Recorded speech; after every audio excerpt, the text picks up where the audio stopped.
La 21e étape du Tour de France, la dernière étape du Tour, elle ira de Rambouillet jusqu'aux Champs-Élysées. Rambouillet qui avait accueilli un départ d'étape il y a peu, c'était en 2012, qui a accueilli aussi des départs de Paris-Nice par exemple.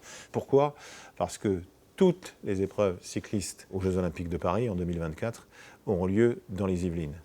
Saint-Quentin, c'est la piste, le vélodrome, le BMX, le VTT et le départ de chacune des épreuves sur route. Il y a un départ qui est magnifique, je me souviens du défilé du fictif 2012 à côté du château avec les moutons juste à côté, c'était extraordinaire, c'était magnifique à vivre pour les coureurs, c'était formidable aussi à la télé. Ça va passer par quelques-unes des côtes de la vallée de Chevreuse, avec aussi des nouveautés, nous passerons tout près du Sénat, avec un passage extraordinaire aussi dans la cour carrée du Louvre.